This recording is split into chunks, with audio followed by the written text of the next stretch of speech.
ప్రధానమంత్రి నరేంద్ర మోదీ మీడియాతో మాట్లాడుతున్నారు. లైవ్ లో చూద్దాం.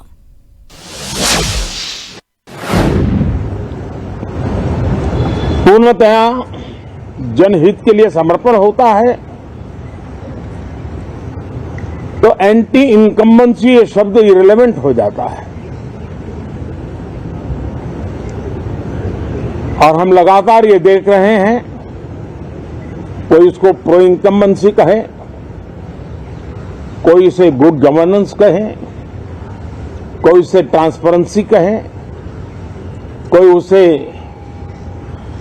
राष्ट्रहित की जनहित की ठोस योजनाएं कहें, लेकिन ये लगातार अनुभव आ रहा है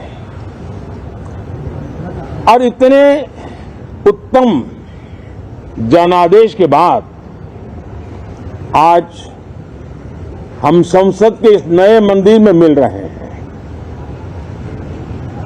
इस संसद भवन के नए परिसर का उद्घाटन हुआ, तब तो एक छोटा सा सत्र था, ऐतिहासिक निर्णय हुआ था, लेकिन इस बार लंबे समय तक इस सदन में कार्य करने का अवसर मिलेगा। नया सदन है, छोटी मोटी अभी भी शायद व्यवस्थाओं में कुछ कमियां महसूस हो सकती हैं।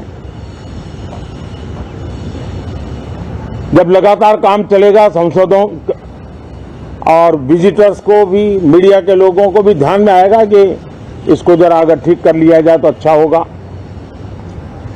और मुझे विश्वास है कि आदरणीय उपराष्ट्रपति जी और आदरणीय स्पीकर महोदय के नेतृत्व में उन चीजों की तरफ पूरी तरह निगरानी है।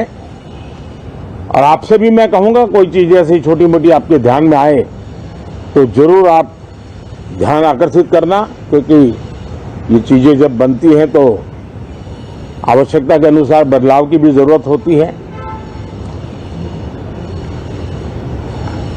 देश ने नकारात्मकता को नकारा है।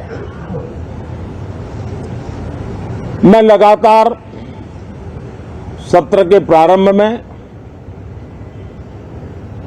विपक्ष के साथियों के साथ हमारा विचार विमर्श होता है, हमारी मेन टीम उनसे चर्चा करती है।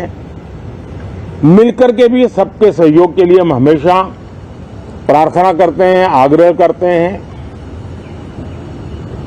इस बार भी इस प्रकार की सारी प्रक्रियाएं कर ली गई हैं और आपके माध्यम से भी मैं सार्वजनिक रूप से हमेशा हमारे सभी सांसदों से आग्रह करता हूं,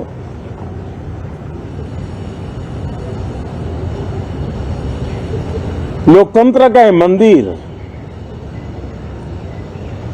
जन आकांक्षाओं के लिए, विकसित भारत की नींव को अधिक मजबूत बनाने के लिए बहुत महत्वपूर्ण मंच है। मैं सभी माननीय सांसदों से आग्रह कर रहा हूं कि वो ज्यादा से ज्यादा तैयारी करके आएं। सदन में जो भी बिल रखे जाए उस पर गहन चर्चा हो, उत्तम से उत्तम सुझाव आए और उन सुझावों के द्वारा, क्योंकि जब एक सांसद सुझाव देता है तो जमीनी अनुभव का उसमें बहुत ही उत्तम तत्व होता है, लेकिन अगर चर्चा ही नहीं होती है तो देश उससे मिस करता है उन चीजों को। और इसलिए मैं फिर से आग्रह करता हूं, और अगर मैं वर्तमान चुनाव नतीजों के आधार पर कहूं तो जो विपक्ष में बैठे हुए साथी हैं, ये उनके लिए गोल्डन अपॉर्चुनिटी है। इस सत्र में पराजय का गुस्सा निकालने की योजना बनाने के बजाय इस पराजय में से सीख करके पिछले 9 साल से चलाई गई नकारात्मकता की प्रवृत्ति को छोड़ करके इस सत्र में अगर सकारात्मकता के साथ आगे बढ़ेंगे तो देश उनके तरफ देखने का दृष्टिकोण बदलेगा, उनके लिए एक नया द्वार खुल सकता है। और वो विपक्ष में है तो भी उनको एक अच्छी एडवाइस दे रहा हूं कि आइए सकारात्मक विचार लेकर के आइए। अगर हम 10 कदम चलते तो आप 12 कदम चलकर फैसला लेकर के आइए।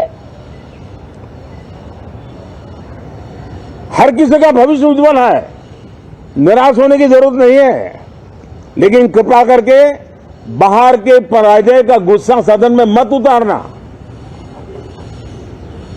हताशा निराशा होगी, आपके साथियों को आपका दम दिखाने के लिए कुछ न कुछ करना भी पड़ेगा, लेकिन कम से कम लोकतंत्र के इस मंदिर को वो मंच मत बनाइए। और अभी भी मैं कहता हूं, मैं मेरे लंबे अनुभव के आधार पर कहता हूं कि थोड़ा सा अपना रुख बदलिए, विरोध के लिए विरोध का तरीका छोड़िए, देश हित में सकारात्मक चीजों का साथ दीजिए, अच्छी उसमें जो कमियां हो उसकी डिबेट कीजिए। आप देखिए देश के मन में आज जो ऐसी कुछ बातों पर नफरत पैदा हो रही है, हो सकता है वो मोहब्बत में बदल जाए, तो मौका है, ये मौका जाने मत दीजिए। और इसलिए हर बार मैं करबद्ध प्रार्थना करता रहा हूं कि सदन में सहयोग दीजिए। आज मैं राजनीतिक दृष्टिकोण से भी कहना चाहता हूं कि आपका भी भला इसमें है कि आप देश को सकारात्मकता का संदेश दें, आपकी छवि नफरत की और नकारात्मकता की बने, वो लोकतंत्र के लिए अच्छा नहीं है। लोकतंत्र में विपक्ष भी इतना ही महत्वपूर्ण है, उतना ही मूल्यवान है और उतना ही सामर्थ्यवान भी होना चाहिए। और लोकतंत्र की भलाई के लिए मैं फिर से एक बार अपनी ये भावना को प्रकट करता हूं। 2047 अब देश विकसित होने के लक्ष्य में लंबा इंतजार करना नहीं चाहता। समाज के हर वर्ग में यह भाव पैदा हुआ है कि बस आगे बढ़ना है। इस भावना को हमारे सभी माननीय सांसद आदर करते हुए सदन को उस मजबूती से आगे बढ़ाएं, यही मेरी उनसे प्रार्थना है। आप सबको भी साथियों मेरी बहुत बहुत शुभकामनाएं हैं। बहुत बहुत धन्यवाद।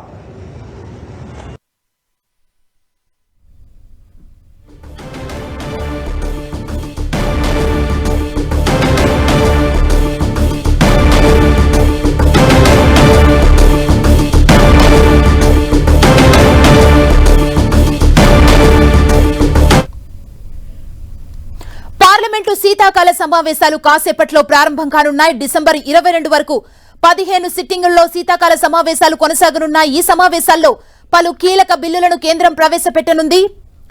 ఐపీసీ, సిఆర్పీసీ, ఎవిడెన్స్ యాక్ట్ బిల్లుల్ని పార్లమెంటు ముందుకు తీసుకురానుంది కేంద్రం.